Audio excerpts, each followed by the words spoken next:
Hello மக்களே, இன்னைக்கு நம்ம பேச போற முக்கியமான விஷயம் ஒரு சாதாரணமான நியூஸ் கிடையாது அப்படின்னே சொல்லலாம். இது ஒட்டுமொத்த உலகத்தோட அமைதியை கேள்விக்குறியாகி இருக்கக்கூடிய ஒரு முக்கியமான ஒரு பயங்கரமான அப்டேட் அப்படின்னே சொல்லலாம். நம்ம எல்லாருக்குமே தெரியும், கடந்த சில மாசமாவே மிடில் ஈஸ்ட், அதாவது மத்திய கிழக்கு நாடுகள்ல ஒரு அமைதியற்ற சூழல் இருக்கு அப்படின்னு தெரியும். ஆனா இதுக்கு எல்லாத்துக்குமே ஒரு முடிவு வரும் அப்படின்னு சொல்லிட்டு நம்பிதான் போய் பாகிஸ்தான் தலைநகரான இஸ்லாமாபாத்ல ஒரு முக்கியமான மீட்டிங் நடந்துச்சு. அமெரிக்கா வேற ஒரு பக்கம், ஈரான் ஒரு பக்கம், இவங்க 2 பேரும் ஒரு மீட்டிங்காக இஸ்லாமாபாத்ல போய் உட்காந்தாங்க. உலகமே இந்த மீட்டிங்கை உத்து பார்த்துச்சு அப்படின்னே சொல்லலாம். ஆனா இப்போ வந்திருக்க நியூஸ் என்ன தெரியுமா? அமெரிக்க துணை அதிபரான ஜேடி வேன்ஸ் ஒரு அதிரடியான ஒரு அறிவிப்பு வெளியிட்டு இருக்காரு.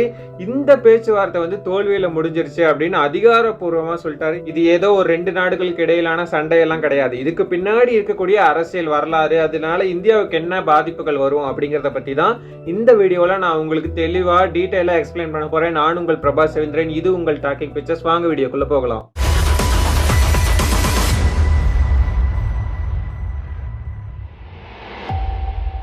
சரி, முதல்ல இந்த மீட்டிங் இஸ்லாமாபாத்ல நடந்துச்சு அப்படின்னு பார்ப்போம். வழக்கமா இந்த மாதிரியான பேச்சுவார்த்தை எங்க நடந்திருக்கணும்? ஒண்ணு, ஈரான் இஸ்ரேல் சண்டை போடுறாங்க. இவங்க 2 பேருக்கும் நடுவுல ஒரு ஆள் பூந்து ஒரு சண்டை நடத்திட்டு இருக்காரு. அது அமெரிக்காவில் போய் வாஷிங்டன்ல இல்ல நியூயார்க்லயோ இந்த மீட்டிங் வச்சிருக்கலாம். அங்க நடத்தல.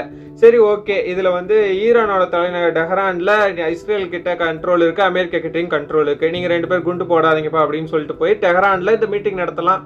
ஆனா சரி, ஓகே, இது டெஹரான் எல்லாம் போர் சூழல் நடந்துட்டு இருக்கு, அங்கேயே விட்டுறலாம். ஓகே, பக்கத்துல இது 2க்கும் நடுவுல சுவிட்சர்லாந்து இருக்கு, அங்கேயே கூட நடத்தலாம். அங்கெல்லாம் நடத்தாம இப்போ பாகிஸ்தான் கிட்ட வந்திருக்காங்க. ஏன் பாகிஸ்தான் அப்படின்னு கேட்டோம்னா, இந்த பாகிஸ்தான் ஈரானோட அண்டை நாடு.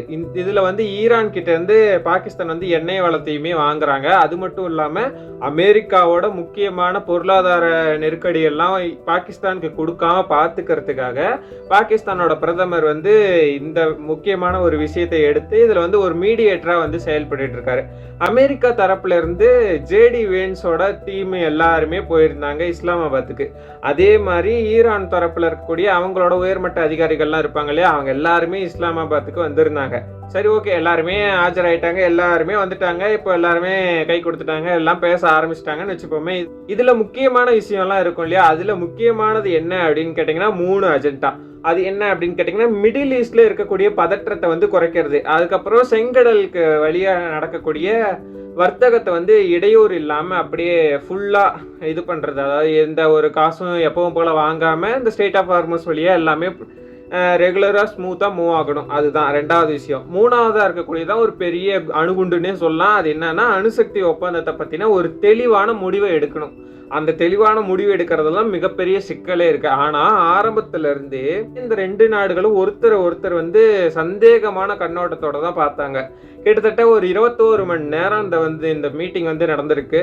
இந்த மீட்டிங்ல ஒரு சின்ன உடன்படிக்கை கூட எட்டப்படல. கடைசியா ஜேடி வேன்ஸ் வெளியே நாங்க எவ்வளவோ முயற்சி செஞ்சோம், ஆனா ஈரான் தரப்பு ஒத்து வரல, சோ இந்த பேச்சுவார்த்தை தோல்வின்னு சொல்லிட்டு அவர் பாட்டுக்கு கிளம்பிட்டாரு. பட் இங்க நம்ம கவனிக்க வேண்டிய ஒரு முக்கியமான நபர் இருக்காரு. அவர் யாருன்னு கேட்டீங்கன்னா, அமெரிக்காவோட துணை அதிபர் தான், ஜேடி வேன்ஸ் தான்.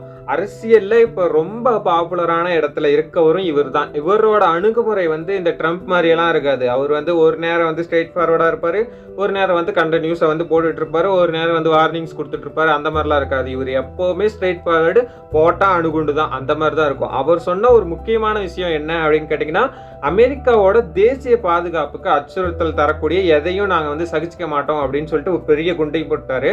இது நேரடியா ஈரானுக்கு விடுக்கப்பட்ட ஒரு மிகப்பெரிய எச்சரிக்கையா தான் பார்க்கப்படுது. சரி, ஓகே, ஈரான் தரப்புல இருந்து என்ன சொல்றாங்க அப்படின்னா, அமெரிக்கா விதிச்சிருக்கிற பொருளாதார தடைகளை சாங்ஷன்ஸை முழுசா நீக்காம அடுத்து எந்த பேச்சுவார்த்தைக்கும் நாங்க தயார் இல்லை அப்படின்னு டைரக்டா ஒரு ஸ்டேட்மெண்ட்டுமே விட்டாங்க. இந்த ஈகோ சண்டையால இப்ப பல நாடுகளோட பொருளாதாரமே கேள்விக்குறியா இருக்கு அப்படின்னு தான் சொல்லணும். இப்ப நம்ம எல்லாருக்குமே ஒரு கொஸ்டின் வரும் இல்லையா, ஈரான் ஏன் இவ்வளோ பிடிவாதமா இருக்காங்க அப்படின்னு சொல்லிட்டு. அதுக்கு பின்னாடி ஒரு பெரிய நெட்வொர்க் இருக்கு அப்படின்னே சொல்லலாம். லெபனான்ல இருக்கக்கூடிய ஹிஸ்புல்லா அமைப்பு, அதுக்கப்புறம் ஏமன்ல இருக்கக்கூடிய ஹூதி கிளர்ச்சியாளர்கள், இவங்க எல்லாருக்கும் பின்னாடி ஈரான் இருக்கிறதா அமெரிக்கா குற்றம் சாட்டுறாங்க.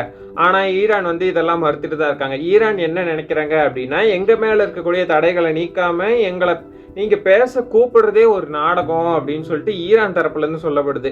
குறிப்பா ஆயில் எக்ஸ்போர்ட் பண்றதுல ஈரானுக்கு நிறைய கட்டுப்பாடுகளை வந்து அமெரிக்கா விதிச்சிருக்கு. ஈரான் நாட்டோட பொருளாதாரம் வந்து ரொம்பவே அடி வாங்கியிருக்கு அப்படின்னே பார்க்கலாம். எப்படி சொல்றது, இப்ப ரீல்ஸ்ல கூட பார்த்திருப்பீங்க, இன்ஸ்டாகிராம் ரீல்ஸ்ல கூட இப்போ அவங்க நாட்டு கரன்சி 1 கோடி ரூபாய்க்கு நம்ம நாட்டு மதிப்போட காசு எவ்வளவு தரும், 713 ரூபாய் மட்டும்தான் தரும். இப்பயே உங்களுக்கு புரிஞ்சிருக்கு பொருளாதாரம் எந்த அளவுக்கு அடி வாங்கியிருக்கு, கரன்சி வேல்யூ எந்த அளவுக்கு குறைஞ்சிருக்கு அப்படின்னு சொல்லிட்டு. இது மேலும் குறையும்னு சொல்லியிருக்காங்க. இதுல ஒரு பக்கம் இஸ்ரேல் பாலஸ்தீனம் போர், இன்னொரு பக்கம் லெபனான்ல நடக்கக்கூடிய மோதல்கள், இது எல்லாத்துக்கும் ஒரு தீர்வா இந்த மீட்டிங் அமையும் அப்படின்னு சொல்லிட்டு பார்த்தோம் அப்படின்னா இது எல்லாமே அப்படியே டோட்டலா கொலாப்ஸ் ஆகி அப்படியே ஒரு தலைக்கீழா மாறிடுச்சு அப்படின்னு தான் சொல்லி ஆகணும். சரி, இந்த பேச்சுவார்த்தை தோல்வி அடைஞ்சதுக்கு அப்புறம் ஆயில் மார்க்கெட்ல ஒரு பெரிய அதிர்வு ஏற்பட்டிருக்கு. கச்சா எண்ணெயோட விலை உயருமா அப்படிங்கிற ஒரு பயமும் எல்லாருக்குமே வந்துருச்சு. எல்லா நாடுகிட்டையுமே அந்த பயம் வந்து தெரியுது, இன்க்ளூடிங் இந்தியா. அது மட்டும் இல்லாம ஐநா சபை என்ன சொல்லியிருக்காங்க அப்படின்னா, மத்திய கிழக்கு நாடுகள் வந்து ஒரு மிகப்பெரிய போரை நோக்கி தள்ளப்படுது அப்படின்னு சொல்லிட்டு ஒரு எச்சரிக்கையுமே எடுத்திருக்காங்க. இதுல ரஷ்யா அப்புறம் சீனா எந்த நிலைப்பாடு எடுப்பாங்க அப்படிங்கிறதுமே ஒரு கொஸ்டின் மார்க்கா தான் இருக்கு. ஏன்னா அமெரிக்கா வந்து மறுபுறம் இருக்கு, பூமியோட அதர் சைடு இருக்கு. அமெரிக்காவுக்கு எதிராக இந்த பக்கம் வந்து ஒரு டீம் ஃபார்ம் ஆனா அது வந்து வேர்ல்டு வார் 3க்கு வந்து வழிவகுக்குமோ அப்படிங்கிற ஒரு பயம் வந்து மக்கள் கிட்ட பரவலா காணப்படுது அப்படின்னே சொல்லலாம். சரி, ஓகே, இப்போ ஒரு நிமிஷம் நம்ம ஹிஸ்டரி பக்கமும் போகணும். அப்பதான் இப்போ நடக்கக்கூடிய ஒரு முக்கியமான விஷயம் எல்லாமே நமக்கு புரியும். அமெரிக்காவுக்கும் ஈரானுக்கும் ரொம்ப நாள் ஆகாது. 1979 ஈரானிய புரட்சி அப்படி இப்படி பிளா பிளா பிளா நிறைய போய்கிட்டே இருக்கும். அதுல வந்து ஈரான் வந்து த கிரேட் சாத்தான்னு சொன்னது, இது எல்லாமே ஆரம்பிச்சு இப்போ வந்து கொண்டு வந்து ஜேடி வேன்ஸ் அமெரிக்காவோட துணை அதிபர் வரைக்கும் கொண்டு வந்து விட்டுருக்காங்க. இதுக்கு நடுவில் 2015 ஒபாமா பீரியட்ல ஒரு அணுசக்தி ஒப்பந்தம், அதாவது நியூக்ளியர் டீலும் போட்டு வச்சாங்க. ஒரு வழியா எல்லாம் சரியாயிடுச்சு அப்படின்னு பார்த்தா டொனால்ட் ட்ரம்ப் வந்து இந்த ஒப்பந்தம் சரியில்லை அப்படின்னு சொல்லிட்டு எல்லாத்தையும் கிழிச்சு போட்டாரு. அங்கதான் மறுபடியும் பிரச்சனை வந்து அப்படியே நெருப்பு மாதிரி பத்துக்குச்சு அப்படின்னே சொல்லலாம். இப்போ வந்து ஜேடி வேன்ஸ் அந்த பழைய கோபத்தை வந்து இன்னும் அப்படியே கொஞ்சம் நெருப்புக்குள்ள எண்ணெயை ஊத்தி அப்படியே ஸ்ட்ரிக்டா கையாளுறாரு அப்படின்னே சொல்லலாம். ஸோ இதுக்கு நடுவில் இன்னொரு ட்விஸ்ட்டுமே இருக்கு. இப்போ இந்த கதையில ஒரு முக்கியமான ஒரு ஆள் யாரு அப்படின்னா அது வந்து இஸ்ரேல். இது மிடில் ஈஸ்ட்ல இருக்கக்கூடிய அமெரிக்காவோட தம்பி மாதிரி அப்படின்னே சொல்லலாம். ஈரானுக்கும் இஸ்ரேலுக்கும் ஜென்ம பகை. ஈரான் அணு ஆயுதம் தயாரிச்சா அதுக்கு இஸ்ரேலுக்கு ஆபத்து அப்படின்னு சொல்லிட்டு அமெரிக்கா வந்து பயப்படுறாங்க. அப்போ இஸ்லாமாபாத்ல நடந்த இந்த பேச்சுவார்த்தை வந்து தோத்து போன உடனேயே இஸ்ரேல் தரப்புல இருந்து என்ன ரியாக்ஷன் வந்திருக்கு அப்படின்னு தெரியுமா? அது வந்து கொஞ்சம் ஃபன்னியா தான் இருக்கு. ஈரான் பேச்சுவார்த்தைக்கு வந்து ஒரு லாயக்கற்ற நாடு அப்படின்னு ஒரு ஸ்டேட்மெண்ட்டையுமே வெளியிட்டிருக்காங்க.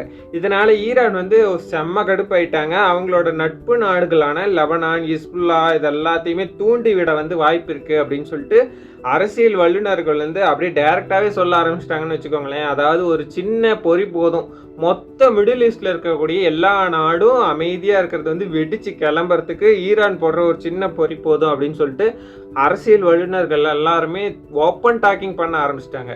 இப்போ 2 வீக்ஸ் வந்து ஒரு வார் வந்து ஸ்டாப் பண்ணி வச்சிருக்காங்க இல்லையா? இங்கே தான் நீங்கள் வந்து ப்ராக்சி வார் அப்படின்னா என்னன்னு தெரிஞ்சுக்கணும். அமெரிக்காவும் ஈரானும் நேரடியாக மோதிக்க மாட்டாங்க. ஆனால் ஈரான் ஆதரிக்கிற குரூப்ஸ் வந்து அமெரிக்காவுக்கு எதிராக சண்டை போடுவாங்க. அமெரிக்கா ஆதரிக்கிற குரூப்ஸ் வந்து ஈரானுக்கு எதிராக நிற்பாங்க. உதாரணத்துக்கு செங்கடல் வழியா, அதாவது ரெட் சி வழியா வரக்கூடிய கப்பல்கள் எல்லாத்தையுமே ஹூதி கிளர்ச்சியை வந்து தாக்க ஆரம்பிச்சிருக்காங்க.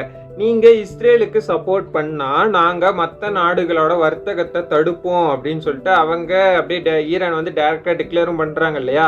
இந்த ஹூதிகளுக்கு பின்னாடி வந்து யார் இருக்காங்க அப்படின்னா ஈரான் இருக்கிறது தான் ஜேடி வேன்ஸோட மிகப்பெரிய கோபத்துக்கு மெயின் ரீசனாவுமே இருக்கு. முதல்ல உங்க ஆட்களை அடக்கி வைங்கன்னு சொல்லிட்டு அமெரிக்கா சொல்ல, முதல்ல நீங்க எங்க மேல இருக்கக்கூடிய சாங்ஷன் எல்லாம் நீக்குங்க அப்படின்னு சொல்லிட்டு ஈரான் சொல்ல, கடைசியில இது எல்லாமே ஒரு எண்ட்லெஸ் லூப் மாதிரி போய்கிட்டே இருக்கு. சரி, ஓகே, இந்த பேச்சுவார்த்தை தான் இப்போ வந்து ஃபெயிலியர் ஆயிடுச்சு, அடுத்தது என்னதான் நடக்கும் அப்படிங்கிற ஒரு கொஸ்டின் மார்க் வருது இல்லையா? அதுல 3 வாய்ப்பு இருக்கு. பொருளாதார போர், அப்புறம் சர்ஜிக்கல் ஸ்ட்ரைக், அப்புறம் சைபர் அட்டாக்.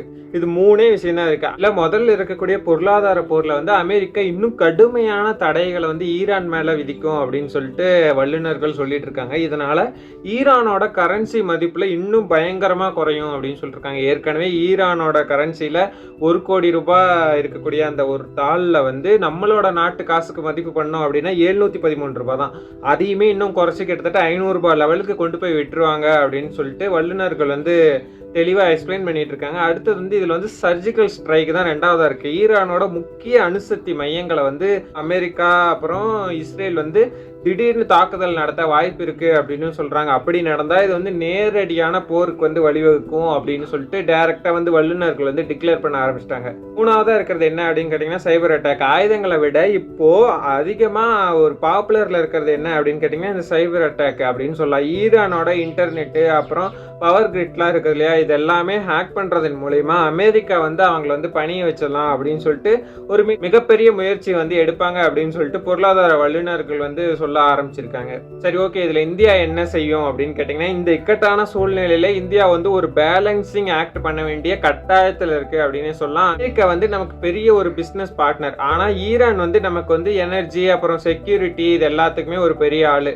அது மட்டும் இல்லாம சென்ட்ரல் ஏசியாவில் இருக்கக்கூடிய ரொம்ப முக்கியமான நாடு வந்து ஈரான். இதுல நம்ம பிரதமர் மோடி அப்புறம் வெளியுறவுத்துறை அமைச்சர் எஸ் ஜெய்சங்கர்லாம் இருக்காங்களே, இவங்க 2 பேருக்குமே ஒரு பெரிய சவால் இருக்கு அப்படின்னு தான் சொல்லி ஆகணும். ஒரு பக்கம் ரஷ்யா உக்ரைன் வார் நடந்துட்டு இருக்கு, இன்னொரு பக்கம் இந்த அமெரிக்கா ஈரான் அப்புறம் இஸ்ரேல் இது எல்லாமே மோதல்கள்லாம் திரும்ப வெடிக்கும் அப்படின்னு சொல்லிட்டு ஆரம்பிச்சிருக்காங்க. இந்தியா எந்த பக்கம் இப்போ சாய போகுது அப்படிங்கிறதுமே ஒரு கன்ஃபியூஷனாக இருக்குது. அதுவும் இல்லாமல் ரஷ்யா சீனா வந்து எந்த பக்கம் ஒரு மிகப்பெரிய நிலைப்பாடை எடுப்பாங்க அப்படிங்கிறதும் ஒரு கன்ஃபியூஷனாக இருக்குது.